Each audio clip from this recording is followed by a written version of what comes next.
always sing one more song before the Eucharist. There'll be all these healings going to... You know what happened in Duluth? Because we had 68,000 people, the whole services. And this is what's happening to my ministry. God is, building it, getting bigger and bigger, and I can't touch everybody.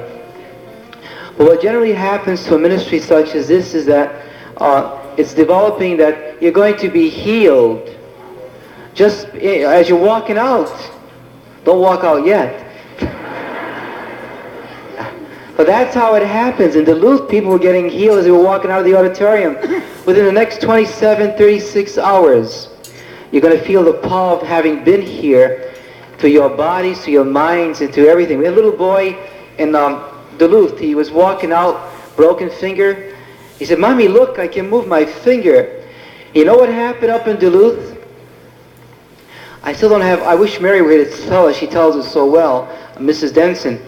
There was a girl, about 27 she was, yes. A little girl. You know the story. You want to tell the story, Lee? Well, I can tell what I can remember of it. It was fantastic healing. The girl had braces on all four, on the arms and on the legs. The legs had big leather braces all around the top with steel going through them. And she left the service that Monday night, and we got a call the next day that she had taken off her leg braces and that she had no pain whatsoever. She had had pain her entire life. I think, didn't she have some kind of paralysis or something? What happened was from birth, it was from birth, that's correct. A cerebral palsy she had. And therefore, her legs were kind of twisted and the kneecaps were up in the thighs. She also had locked jaw and some other diseases. And so the very first service, Jesus was going to hit me hard with a good one. They bring her up immediately to the stage. I said, "Jesus, could you give me an easier one to work?" So I just simply touched her, and she just said, "Well," she just stayed there. I said, "Well, stay for the rest of the service. The Lord will take care of you." And so as she was leaving, she drove 90 miles to Michigan. The next day she called. She said the locked jaw disappeared. The next day she called up. She said she took her braces off.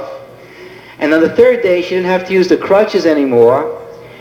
Then on the fourth day, she said that when she got up, the kneecaps, the knees dropped into position into the legs, That's correct. And that's exactly correct. what happened.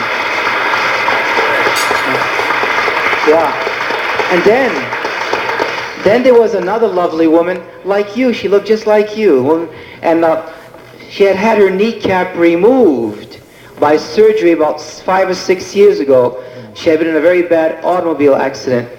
And after that powerful service in the Virginia area, I prayed over her. She went into the Spirit. When she got up, I knew the healing power left me. I felt it leave my body.